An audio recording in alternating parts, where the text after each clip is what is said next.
നമസ്കാരം. നിഴൽ യുദ്ധം അവസാനിക്കുകയാണ്. ഇനി നേർക്കുനേർ കനത്ത യുദ്ധം നടക്കാൻ പോവുകയാണ്. അത് ഏറെക്കുറെ ഉറപ്പായി കഴിഞ്ഞു എന്നുള്ളതാണ്. ഇവിടെ മിഡിൽ ഈസ്റ്റിൽ നിലനിന്നിരുന്ന സംഘർഷങ്ങളുമായി ബന്ധപ്പെട്ട് നേരത്തെ ഇസ്രായേലിനെതിരെ പോരാട്ടം മുഖത്തുണ്ടായിരുന്നത് ഹൂത്തികളും ഹിസ്ബുള്ളയും ഹമാസും ഒക്കെയാണ്. എന്തായാലും ഹിസ്ബുള്ളയോടും ഹമാസിനോടും ഹൂത്തികളോടും ഒക്കെ വിശ്രമിക്കാൻ പറഞ്ഞിരിക്കുകയാണ് ഇറാൻ. ഇറാൻ ഇപ്പോൾ നേരിട്ട് ഇസ്രായേലുമായിട്ടുള്ള ഒരു യുദ്ധത്തിന് വേണ്ടുന്ന മുന്നൊരുക്കങ്ങൾ പൂർത്തിയാക്കി കഴിഞ്ഞു എന്നാണ് ഇവിടെ അന്താരാഷ്ട്ര മാധ്യമങ്ങളിൽ വരുന്ന വാർത്തകളിൽ നിന്നും മനസ്സിലാക്കാൻ കഴിയുന്നത്. 12 ദിവസം നീണ്ടുനിന്ന യുദ്ധവുമായി ബന്ധപ്പെട്ട് എന്തൊക്കെ ഭാഗത്താണ് ഇറാന്റെ കുറവുകൾ, എന്തായിരുന്നു പോരായ്മകൾ എന്ന് ഇറാൻ മനസ്സിലാക്കി. ഒരുപാട് മൊസാദിന്റെ ചാരന്മാരെ ദിവസങ്ങൾക്കകം തന്നെ ഇറാൻ പിടികൂടി തൂക്കിലേറ്റി. ശേഷം റഷ്യയുമായും ചൈനയുമായും ഒക്കെ ചില ചർച്ചകൾ നടത്തി. അതിനുശേഷം ചൈനയിൽ നിന്നും റഷ്യയിൽ നിന്നും യുദ്ധവിമാനങ്ങൾ വാങ്ങിച്ചു. ഇറാനെ സംബന്ധിച്ചിടത്തോളം അവരുടെ യുദ്ധവിമാനങ്ങൾക്ക് ഒരുപാട് പ്രശ്നങ്ങൾ ഉണ്ടായിരുന്നു. പഴകിയ വിമാനങ്ങളാണ്. ഉപരോധങ്ങൾ നേരിടുന്നത് കാരണം കൊണ്ട് അതിന്റെ പാർട്സുകളൊന്നും വാങ്ങിക്കാൻ കഴിയാത്ത സാഹചര്യം ഉണ്ടായിരുന്നു. ഇതൊക്കെ നമുക്കറിയാവുന്ന കാര്യമാണ്. എന്തായാലും ആ കുറവുകൾ ആദ്യം പരിഹരിച്ചു. പിന്നീട് അത്യാധുനിക പ്രതിരോധ സംവിധാനങ്ങൾ സ്വന്തമാക്കി. ഈ പ്രതിരോധ സംവിധാനങ്ങൾ വിന്യസിച്ചു. ചൈനയും റഷ്യയുമാണ് ഇവിടെ ഇറാനെ നല്ല രീതിയിൽ സഹായിച്ചിരുന്നത്. വേണ്ടി വന്നാൽ ആവശ്യമായ സഹായം ഉത്തര കൊറിയ ചെയ്തു കൊടുക്കും എന്നുവരെയുള്ള ചില പ്രഖ്യാപനങ്ങൾ ഉണ്ടായി. റഷ്യയുടെ ഭാഗത്തു നിന്നുമാണ് ഇറാന് വേണ്ടി വന്നാൽ ഉത്തര കൊറിയ ആയുധങ്ങൾ നൽകാൻ തയ്യാറാണ് എന്ന രീതിയിലുള്ള ഒരു പ്രതികരണം ഉണ്ടായത്. ഇത് ഇസ്രായേലിനെയും അമേരിക്കയെയും വല്ലാതെ ഭയപ്പെടുത്തുന്നത് തന്നെയായിരുന്നു.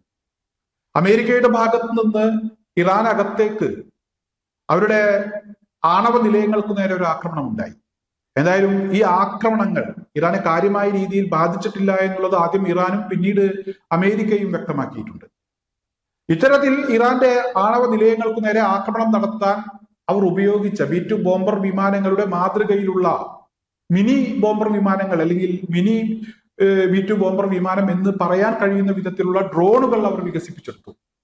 ഇത് ഇസ്രായേലിനെയും അമേരിക്കയെയും നേരിട്ട് ലക്ഷ്യം വെച്ചുകൊണ്ടുള്ളതാണ് എന്ന കാര്യം ഏറെക്കുറെ വ്യക്തമായിരുന്നു.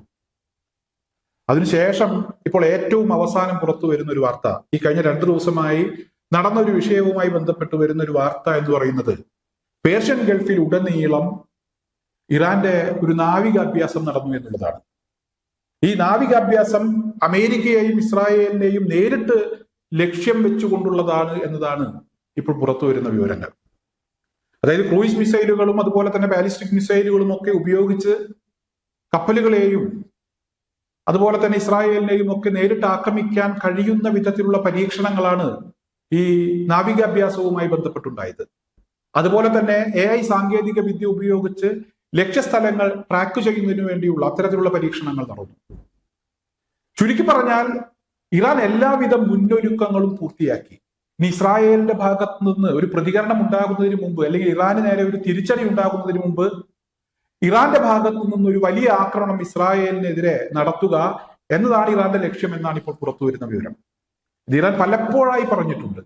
അടുത്ത ലക്ഷ്യം ഉന്മൂലനമാണ് എന്നത് ഇറാന്റെ ഒരു പ്രഖ്യാപിത ലക്ഷ്യമാണ്. അതായത് ഇറാൻ അത് വ്യക്തമാക്കിയിട്ടുണ്ട്. ഉന്മൂലനവുമായി ബന്ധപ്പെട്ട ഒരു പുസ്തകവും ഇതിനോടകം പുറത്തിറങ്ങിയിട്ടുണ്ട്. എന്തായാലും ഇസ്രായേലിനെ സംബന്ധിച്ചിടത്തോളം അവർക്ക് വല്ലാത്ത ഒരു ഭയമുണ്ട്. അവർ ഇറാനെ ഒരിക്കൽ കൂടെ ആക്രമിക്കണം എന്നതിനെ കുറിച്ച് ചിന്തിക്കുമ്പോഴാണ് ഇറാൻ ഇസ്രായേലൊക്കെ ചിന്തിക്കുന്നതിനേക്കാളൊക്കെ ഒരുപാട് മുകളിലെത്തിയിരിക്കുന്നത്. അതായത് അതിശക്തമായ ഒരു യുദ്ധം വരാനിരിക്കുന്നു എന്ന് തന്നെയാണ് ഇപ്പോൾ മനസ്സിലാക്കാൻ കഴിയുന്ന ഒരു വിവരം. ഇതോടൊപ്പം തന്നെ ഈ കഴിഞ്ഞ ദിവസം മാധ്യമങ്ങളിലൂടെ പുറത്തു വന്ന ഒരു വിവരമുണ്ട്. അതായത് ഇവിടെ ഗസയിൽ വീണ്ടും ഞങ്ങൾ തന്നെ ഭരിക്കും, ഞങ്ങൾ തന്നെ അവിടുത്തെ കാര്യങ്ങൾ നിയന്ത്രിക്കും എന്ന് പറയുന്ന ഇസ്രായേലിനെ സംബന്ധിച്ചിടത്തോളം അവർക്ക് തിരിച്ചടി കിട്ടിയിട്ടുള്ള ഒരു വാർത്തയാണ്. യാസർ അബു ഷബാബ് എന്ന് പറയുന്ന ഇസ്രായേലിന്റെ പ്രോക്സി ഗ്രൂപ്പായിട്ടുള്ള ഗസയിലെ ഒരു വിഭാഗത്തിന്റെ നേതാവ്, ഈ നേതാവ് കൊല്ലപ്പെട്ട ഒരു വാർത്തയാണ്. എന്തായാലും ഹമാസിന്റെ ഒരു പ്രതികരണം ഈ ഒരു മരണത്തിന് ശേഷം വന്നു കഴിഞ്ഞു. ഒരു രാജ്യദ്രോഹി കൊല്ലപ്പെട്ടു എന്ന രീതിയിലായിരുന്നു ഹമാസിന്റെ പ്രതികരണം. എന്തായാലും ഇസ്രായേലിനെ അനുകൂലിക്കുന്ന, ഹമാസിനെ എതിർക്കുന്ന വിഭാഗത്തിന് കനത്ത തിരിച്ചടിയാണ് യാസർ അബു ഷബാബിന്റെ ഈ കൊലപാതകത്തിലൂടെ ഉണ്ടായിരിക്കുന്നത് എന്ന് തന്നെയാണ് ഇപ്പോൾ പുറത്തു വരുന്ന വിവരങ്ങൾ. ചുരുക്കി പറഞ്ഞാൽ അമേരിക്കയും ഇസ്രായേലും ഇപ്പോൾ വലിയ ഭയപ്പാടിലാണ്. പ്രശ്നങ്ങൾ പറഞ്ഞു പരിഹരിക്കുന്നതിന് വേണ്ടി അമേരിക്ക ഒരുപാട് ശ്രമിച്ചതാണ്. എന്നാൽ ട്രംപിന്റെ പണി നോക്കുക, തരക്കാരുമായി ചർച്ച ചെയ്യാൻ വരിക, തരക്കാരോട് സംസാരിക്കുക എന്ന രീതിയിലായിരുന്നു ഇറാന്റെ ഒരു പ്രതികരണം. ചുരുക്കി പറഞ്ഞാൽ അധികം വൈകാതെ ഒരു വലിയ യുദ്ധത്തിലേക്ക് കാര്യങ്ങൾ എത്തും. ഇറാന്റെ ഒരു വലിയ ആക്രമണം ഇസ്രായേലിനെതിരെ ഉണ്ടാകും എന്ന് തന്നെയാണ് ഇപ്പോൾ മനസ്സിലാക്കാൻ കഴിയുന്നത്. അതിന്റെ ഭാഗമായി പ്രോക്സി ഗ്രൂപ്പുകളായിട്ടുള്ള ഹൂത്തികളും ഹിസ്ബുള്ളയും ഹമാസും ഒക്കെ തൽക്കാലം അവധിയെടുത്തിരിക്കുകയാണ്. അവരോട് വിശ്രമത്തിൽ പോകാനാണ് ഇറാൻ പറഞ്ഞിരിക്കുന്നത് എന്നാണ് മനസ്സിലാക്കാൻ കഴിയുന്നത്.